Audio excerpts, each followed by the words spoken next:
Sweet family, তোমরা সবাই কেমন আছো? আশা করছি সবাই খুব ভালো আছো, আর আমরাও কিন্তু অনেকটা ভালো আছি। তো চলো তোমাদের সকলকে আমার চ্যানেলে স্বাগত জানিয়ে আজকে একটা নতুন ব্লগ স্টার্ট করা যাক। আগের ব্লগে তো তোমরা দেখেইছো যে আমরা বাড়িতে এসেছি বীরভূম থেকে, আর কালকে বাড়িতে এসে আজকেই দেখো আবারও বেরিয়েছি। তার কারণ আমাদের একটা ভীষণই জরুরি কাজ রয়েছে, তো এই কাজটার জন্যই মেইনলি কালকে বাড়িতে আসা। তো আজকে কাজটা ছিল বলেই আমরা কালকে এসেছি, না হলে আরও দুদিন পরে আসতাম। তো কাজটা কি সেটা তোমাদেরকে বলি। সেটা হচ্ছে বড়মশাইয়ের রেশন কার্ডটা কেটে গেছে, তো সেটা ঠিক করতে হবে। সেই সঙ্গে মাম্মামেরও রেশন কার্ডটা জমা দেওয়া হয়েছিল, যেহেতু ওর পাপার রেশন কার্ডটা কেটে গেছে তাই জন্য ওরটাও ক্যান্সেল করে দেওয়া হয়েছে। তো সেই জন্য দুজনেরই আজকে ঠিক করা হবে। আর এদিকে এসেছি তো কাজ মিটে গেছে আমাদের। আর তারপর গেছিলাম একটু শাড়ির দোকানে, কারণ ওই যে আমাদের বাড়িতে একটা বৌদি এসেছে, তো মা বৌদিটাকে শাড়ি দেবে, তো সেই শাড়িটাই আমাদেরকে কিনে নিয়ে যেতে বলেছিল, কারণ মা তো এখন কোথাও বেরোচ্ছে না তাই।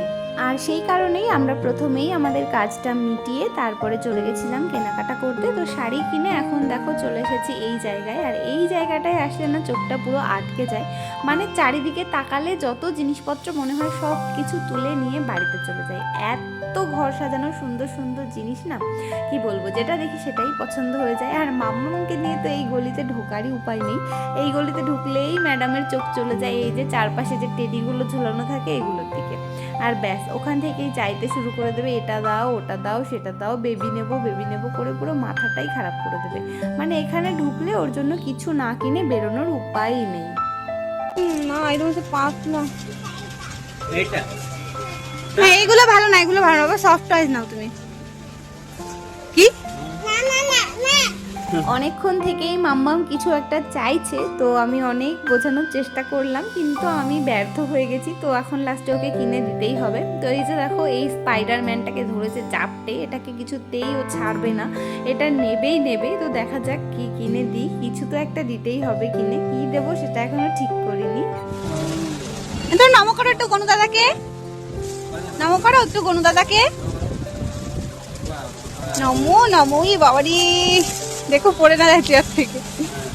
যাই হোক, মাম্মামকে তো ওর খেলনাটা কিনে দেওয়া হলো। তবে মেইনলি কেন এখানে এসেছি সেটা তোমাদেরকে বলি। তো সেটা হচ্ছে এই যে এই ফুলটা, এই সানফ্লাওয়ারটা কিনতেই আমরা এই দোকানটাতে এসেছি। আগেও একদিন এসেছিলাম, কিন্তু সেদিন না ভুলে গেছিলাম মেইন জিনিসটাই নিতে, অন্য কিছু নিয়ে চলে গেছিলাম। আর অনলাইনে অনেক খুঁজেছি, কিন্তু সেরকম মনের মতো পাচ্ছি না, তাই ভাবলাম দোকান থেকেই নিয়ে নেব। তো ওই জন্যই আর কি আসলাম, আর আমাদের কিন্তু ফুলটা কিনে নেওয়াও হয়ে গেছে। বাড়ি থেকে বেরোলেই একটা খেলনা লাগে। হ্যাঁ কালকে জেঠু কতগুলো এনে দিল, নিয়ে যাওয়াই তো মুশকিল, এটাই তো ব্যাগে প্রচুর জায়গা নেই।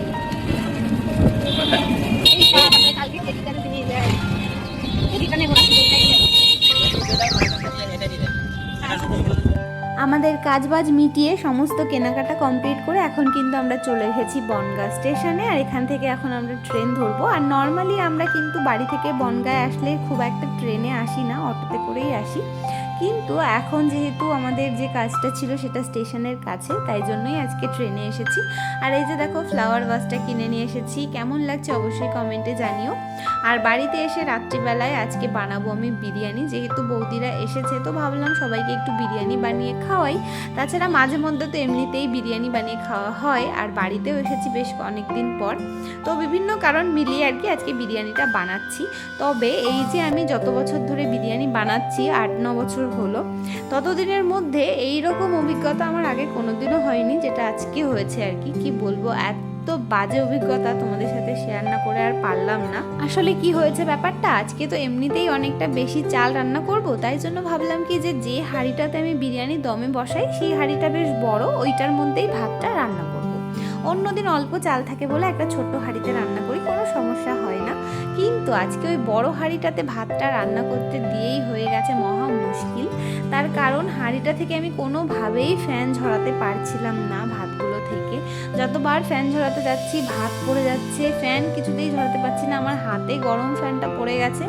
এরকম করে করে মানে ফ্যানটা ঝরাতেই পারিনি। আর বিরিয়ানির ভাত তো সত্যিই খুবই সেন্সিটিভ, মানে 1 সেকেন্ড মনে হয় জলের মধ্যে বেশি থেকে গেলে ভাতটা নরম হয়ে যায়। তো আমি ঠিকঠাকই নামিয়েছিলাম ভাতটা, কিন্তু ওই যে আমি ফ্যান ঝরাতে পারছিলাম না, বেশিরভাগ ফ্যানটাই মানে ভাতে শুষে নিয়েছে। তো সেই কারণে ভাতটা একটু নরম আঠালো আঠালো টাইপের হয়ে গেছিলো, যেটা দিয়ে তো বিরিয়ানি একদমই বানানো যাবে না। তো এই যে তোমাদের যে হাঁড়িটা এতক্ষণ দেখালাম, এই হাঁড়িটাই হচ্ছে আজকের মেইন কালপ্রিট, ওর জন্যই আমার সমস্ত সমস্যা হয়ে গেছে। কিন্তু যাই হোক, সমস্যা যখন হয়েছে তার একটা সমাধানও করতে হবে। তো ভাবলাম যে শুধু শুধু ওই ভাতটা দিয়ে বিরিয়ানিটা করে পুরো জিনিসটাই আর নষ্ট করব না, তাই ভাতটাকে আমি ফ্রিজে রেখে দিয়েছি ঠান্ডা করে, আর আবারও নতুন করে বাজার থেকে চাল আনিয়ে সেই চালটা ভিজিয়ে রেখে তারপরে সেটা দিয়ে আমি ভাত রান্না করছি একটা অন্য হাঁড়িতে। তো এরপর থেকে তো ঠিক করে নিয়েছি যে এই স্টিলের হাঁড়িটায় শুধু আমি বিরিয়ানির দমেই বসাবো, এটার মধ্যে আর কোনোদিনও ভাত রান্না করব না। আজকে আমার খুব শিক্ষা হয়ে গেছে। তো ওই যে এখন দেখো বিরিয়ানির চিকেন তো রান্না হয়ে গেছে, আর ভাতটাও আমি সেকেন্ড টাইম করে নিয়েছি। এবারটা ভাতটা পুরোপুরি পারফেক্ট হয়েছে, আর এখন আমি বিরিয়ানিটাকে দমে বসাচ্ছি। আর অনেকটা রাত হয়ে গেছে জানো তো, আমি একটু বিকেল বিকেল শুরু করেছিলাম যাতে একটু তাড়াতাড়ি হয়ে যায়, কিন্তু বলে না যত তাড়াহুড়ো করা হয় ততই যেন বেশি দেরি হয়ে যায়। আজকে আমাদের ঠিক সেরকম হয়েছে, তাড়াহুড়ো করে আমি সবাইকে তাড়াতাড়ি খেতে দেবো বলে বিকেলে রান্নাঘরে আসলাম, কিন্তু আজকেই আরও বেশি লেট হয়ে গেল। কারণ ওই যে ভাতটার জন্য আবার আমাকে নতুন করে চাল ভেজাতে হলো, চালটাকে তো প্রায় 30-40 মিনিট ভিজিয়েই রাখতে হলো, ওই টাইমটা আমার নষ্ট হলো। প্লাস ভাতটাকে দ্বিতীয়বার রান্না করতে হলো, তার জন্যও কতটা এক্সট্রা টাইম লাগলো। তো সেই জন্য অনেকটা রাত হয়ে গেছে। তো যাই হোক, কিছু করার নেই, এখন আমাদেরকে এই রাত্রিবেলাতেই বিরিয়ানিটা খেতে হবে। তো দেখো বিরিয়ানি কিন্তু একদম রেডি হয়ে গেছে, এখন আমি সবাইকে সার্ভ করে দেবো। আর যেহেতু অনেকটা রাত হয়ে গেছে, তো খাওয়া দাওয়া শেষে আবার বাসন মাজবে কষ্ট করে রিমা, তাই জন্য আজকে আমরা এই ইউজ অ্যান্ড থ্রো প্লেটগুলোই ব্যবহার করব। তো আর আমার এমনিতে বিরিয়ানি খেলে এই প্লেটে খেতেই ভালো লাগে, খাও নিয়ে ফেলে দাও, ব্যাস কোনো মাজা ঘষার সমস্যা নেই। তো সেই কারণে প্লেটগুলো বের করেছি, আর ঘরে রয়েওছে যেহেতু প্লেটগুলো, শুধু শুধু কেন নষ্ট করবো বলো। তো এই যে দেখো আমাদের বিরিয়ানি কিন্তু রেডি। আর তোমরা কে কে বিরিয়ানি খেতে ভালোবাসো অবশ্যই কিন্তু কমেন্ট করে জানাবে, আমরা তো ভীষণ ভালোবাসি খেতে।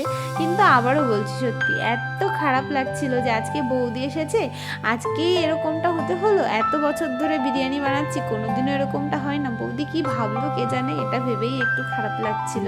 বিরিয়ানি তো আমি রান্না করছিলাম, কিন্তু মনটা ভীষণই খুঁতখুত করছিল যে এতগুলো ভাত আমি কি করব, ফেলে দেব, ফেলে দিতেও কষ্ট লাগছিল। আর ভাতটাতে না যেহেতু ফ্যানটা শুষে নিয়েছিল, তো লবণটাও একটু বেশি বেশি হয়ে গেছিলো।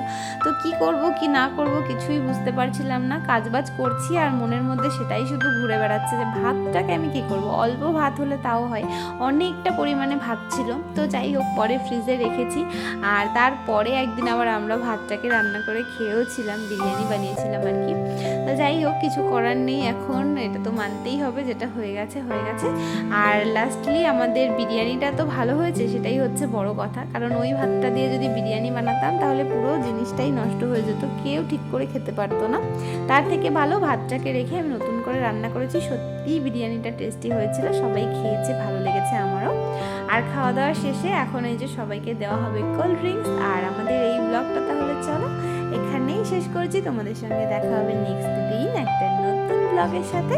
সবাই ততক্ষণ খুব ভালো থেকো, সুস্থ থেকো, আনন্দে থেকো। আর আজকের ব্লগটা কেমন লেগেছে অবশ্যই অবশ্যই কিন্তু কমেন্ট করে জানাতে ভুলবে না, কারণ তোমরা যদি আমাকে কমেন্ট করো না, আমার খুব ভালো লাগে কমেন্টগুলো পড়তে, আর কমেন্টগুলো পড়েই কিন্তু আমি আরও ভিডিও বানানোর এনার্জি পাই। তো চলো, বাই বাই।